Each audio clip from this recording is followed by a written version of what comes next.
ستړي مشئ له شمشاد څخه د 10 بجو مهم او وروستي خبرونه ګورئ. ولسمشر غني امنیتي او دفاعي ځواکونو ته امر وکړ چې د جګړې د مدیریت له لارې د سوله تامین کړي. محمد اشرف غني د کابل او ننګرهار وروستیو بریدونو باندې غوسه او کمانډو ځواکونو ته امر کړی چې د خپلو ښځو او ماشومانو غچ د واخلي او پر دښمن د سخت ګزارونه وکړي. نظامي کارپوهان د جګړې پر ځای سیاسي تفاهم د حل لار بولي او د حکومت دا پرېکړه پر ځای یادوي چې ځواکونه یې له دفاعي حالت څخه تعرضي ته واړول. دوی خود دومره نه دي چې میدان د جنگ کې درته مقابل سي. دوی زور په دې کې ده چې راسي موږ شفاخانې خرابې کړي، موږ کوچنیان ووژني او وینې کې لړ کړي. نو دوی فکر نه ده کړی چې افغانستان خاص قوا او کماندو او امنیتي او دفاعي ځواکونه لري. د امریکا موندنې ښیي چې د کابل او ننګرهار بریدونه داعش ډلې کړي. زلمي خلیلزاد ویلي چې داعش د سولې پروسې دښمنه ډله ده او له رامنځته شوي فرصت څخه باید ګټه پورته شي. حکومت د دې بریدونو تر شا طالبان ګرم ګڼلي او له همدې امله یې د تعرضي بریدونو امر وکړ. طالبانو یو ځل بیا په بریدونو کې لاس لرل رد کړي او د لارو روښانتیا لپاره د څېړنې غوښتنه کړې. امریکا د وروستیو بریدونو په تړاو د حکومت د ادعا خلاف نظر خپور کړ او وروستي بریدونه د داعش کار یاد کړی. زلمي خلیلزاد ویلي د امریکا ارزونه ښیي چې بریدونه داعش کړي او دغه ډله یې د سولې دښمنه بللې ده. خلیلزاد ویلي د دې ډلې د ماتېدو لپاره افغانان باید یو شي او نه باید د سولې خبرو لپاره نورې پلمې پیدا شي. داعش خراسان همداراز د افغانستان د اسلامي جمهوریت او طالبانو ترمنځ د سولې د یوه تړون مخالفت کوي او هڅه کوي چې د عراق او سوریې په څیر فرقوي جګړې راپورته کړي. د داعش دام ته د لوېدو او د سولې د ځنډولو یا ورته د خنډونو د پیدا کولو پر ځای افغانان باید سره راغونډ شي چې دغه ګواښ ته ماته ورکړي او د سولې د تاریخي فرصت پسې ورشي. نورې پلمې نشته. افغانان او نړۍ تر دې د ښو مستحقه دي. طالبانو یو ځل بیا د دې بریدونو غندنه کړې او د کابل او ننګرهار بریدونه یې جنایت او ستر وحشت یاد کړي دي. موږ کلکه غوښتنه کوو چې دغه بریدونو په اړه د په جدي او شفاف ډول بېطرفه څېړنه وشي ترڅو د دغو سترو جنایتونو د عاملینو له تورو مخونو څخه پرده پورته او کلک حساب کتاب ورڅخه واخیستل شي. حکومت د بریدونو تر شا طالبان ګرم ګڼلي او ډاډ یې ښودلی چې چاته به اجازه ورنه کړي چې میندې او اولادونه یې شهیدان کړي. موږ چاته اجازه نه ورکوو چې موږ اولاد ومني، موږ مېرمنې شهیدان کړي او موږ مشران ووژني. وخت د دې راغلی چې دوی ته بیا قوت ورښکاره کوي او زه یقین لرم چې دا قوت تاسې ښکاره کوی شي. وروستیو بریدونو بې باوري رامنځته کړې او د دا ډول بریدونو د روښانتیا لپاره له طالبانو څخه د اوربند غوښتنه کیږي. دې رښتیا کول هغه معلومیږي چې طالبان د اوربند ته غاړه کیږي او بیا هغه عملات صورت نیسي بیا سړی کولی شي چې وایي چې دا طالب نه دي کړي. ښه خبره دا ده چې د موږ داخلي لوبغاړي چې خپلو منځو کې اختلاف لري ټول اختلافات یو خواته کړي او د یو ملي اتحاد اتفاق تر چتر لاندې د نړیوالو ټولنې سره په ګډه دا د سولې بهیر په مخ باندې بوځي ترڅو موږ یو پایداره صلح او ثبات ته ورسېږو. د ولسمشر ویان صدیق صدیقي ویلي چې د سولې پروسې اصلي خنډ طالبان دي چې جګړه نه لري او تاوتریخوالی یې زیات کړی دی. صدیقي په خپله ټویټر پاڼه لیکلي چې د ملت او دولت په نزد د سولې پروسې اصلي معنی او د موجوده تاوتریخوالي د تداوم او په هیواد کې د جنګ او ویجاړۍ د ادامې عاملین د طالبانو ډله ده. صدیقي لیکلي چې طالبانو په کراتو د اوربند د تامین او د افغانستان دولت سره د سولې خبرو لپاره د خلکو او نړیوالې ټولنې غوښتنه رد کړې او د افغانستان دولت هیڅ وخت د سولې پروسې څخه شاتګ نه دی کړی. هغه ویلي چې هیڅوک باید دومره ژر او په عجله د طالبانو ډلې ته په خونړیو بریدونو کې له لاس لرلو براعت ورنه کړي. صدیقي ویلي په کابل کې په سلبستریز روغتون برید زیاتو څېړنو ته اړتیا لري او امنیتي بنسټونه ورباندې کار کوي. صدیقي لیکلي چې د دولت نیت سوله ده او هیڅوک د دولت په نیت شک نه کوي. جنگ د طالبانو ډلې انتخاب کړ او د هیواد امنیتي ځواکونه هم د هیواد د سر او مال د خوندیتوب په موخه هیڅ ډول کوښښونه نه دریږي. د افغانستان او پاکستان لپاره د روسیې ځانګړي استازي څرګندونې د افغانستان د بهرنیو چارو وزارت رد کړي دي. ضمیر کابلوف د کابل او ننګرهار له بریدونو وروسته د افغان حکومت هغه اقدام له سولې سره مخالفت یاد کړی چې له دفاعي حالت څخه یې ځواکونه تعرضي حالت ته وبلل.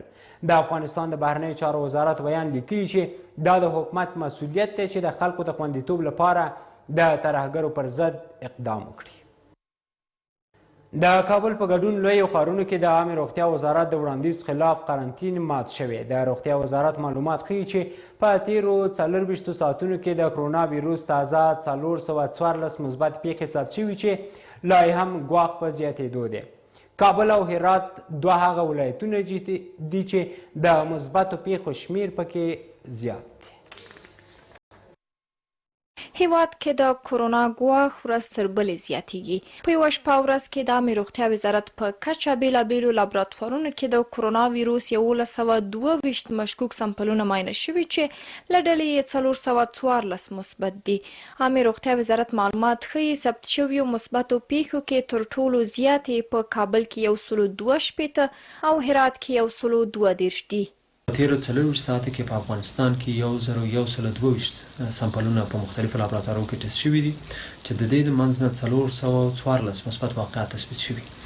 450 تنه زموږ وطنوال روغ شوي او 11 تنه نور متاسفانه خپل ژوند یې د لاسه ورکړی دی. د دې ارقامو سره مجموعاً په افغانستان کې تر اوسه 4053 مثبت واقعات ثبت شوي. د عامې روغتیا وزارت د معلوماتو له مخې تر دې مهاله له کرونا 945 کسان روغ شوي او 153 مړه دي. د کرونا د پیښو زیاتوالی د خلکو له پاملرنې سره مستقیمه اړیکه لري. که په تړاو جدي اقدامات ونه شي روغتیا وزارت وایي ګواښ یې نور هم زیاتیږي. ارقامی که سر وزارت صحت‌عامه اعلان میشه و میزان و شیوه رعایت اصول بهداشت اصول وقایع از آنتان توسط شهروندا در محلات مختلف موجود هست.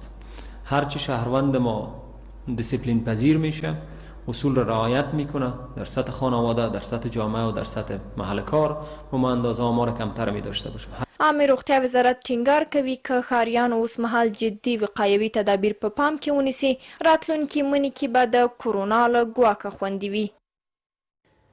د پکتیا یو شمېر اوسیدونکي پر امنیتي ادارو نیوکه کوي چې د وسوالو بریدونو د مخنیوي لپاره لازم چمتووالی او همغږي نه لري. هلته نیوکې دي چې وسوالې ډلې مرکز ګردیز او ولسوالیو کې د هدفي وژنو ترڅنګ ډلهییز ستر بریدونه کوي او د تېرې ورځې موټر بم برید هم د امنیتي ادارو د ناغېړۍ له کبله شوی دی. د پکتیا اوسیدونکي له طالبانو غواړي چې خپله ژمنه پر ځای او د ګردیز د تېرې ورځې خونړي برید په څېر دی ښارونو کې له ورته بریدونو ډډه وکړي. سرخیب له زندان کې پر کرونا ویروس د اخته کسانو لپاره روغتیایي مرکز جوړ شوی. د زندانونو د تنظیم اداره وایي په کرونا د اخته زندانیانو لپاره ټول تدابیر نیولي او کوم کسان چې شکمن وي قرنطین کیږي. له دې سره ځینې زندانیان هم د کرونا لپاره له نیول شویو تدابیرو خوښ دي او وایي ټول امکانات ورته برابر شوي دي. او وروستی خبر ده چې افریقا کې به کابو 200 میلیونه کسان په کرونا اخته شي. د روغتیا سازمان خبرداری ورکړ چې که بیړني اقدامات ونه شي نو له 150,000 زیات کسان به په افریقا کې مړه شي. دا د هغو خبرداریو لړۍ ده چې روغتیا سازمان یې همیش ورکوي. افریقایي چارواکو هم تر دې وړاندې اندېښنه څرګنده کړې وه چې که په وخت د روغتیا تدابیر ونه نیول شي نو د 1 میلیارډ 4 برخه به په کرونا اخته شي. د روغتیا سازمان شکایت لري چې نړیوالو افریقا ته د کرونا ویروس د راڅرګندېدو له پیله سم نظر نه دی ورکړی. اوس مهال د افریقا په 40 هیوادونو کې کرونا ناروغي خپره شوې ده. د روغتیا سازمان د څېړنو له مخې په دغو 200 میلیونو کې به 4.8 میلیونه کسان داسې وي چې باید روغتون کې بستر شي. د چین په ووهان کې په تیره یوه میاشت کې 3 میلیونه کسان د کرونا لپاره ټیسټ شوي دي. د چین د ووهان روغتیایي چارواکي وایي دغه لړۍ به نوره هم دوام وکړي. هغوی وایي تر هغې به دغه لړۍ دوام وکړي چې د ووهان ټول اوسیدونکي ازمایښت شي. اخوا بنګلادیش کې چې کوم روهینګیایي کډوال اوسیږي هلته په لومړي ځل د کرونا ویروس یوه مثبته پیښه ثبت شوې ده. دغه کډوال له تېرو 2 کلونو راهیسې بنګلادیش کې اوسیږي او د ژوند سختې شپې ورځې تېروي چې د کرونا د ډېرې پراخېدو لامل هم ګرځېدی شي. بل لور ته د جان هپکینز پوهنتون د وروستیو څېړنو له مخې د نړۍ په کچه 4.4 میلیونه کسان په کرونا اخته شوي دي. د دغه پوهنتون د څېړنو له مخې د کرونا له امله د مړو شمېر 301,000 ته پورته شوي او کابو 1.8 میلیونه کسان له دې ویروس رغېدلي. د تاسو ټولو همکارانو مننه کوم. د 10 بجو مهم او وروستي خبرونه مو همدومره وو.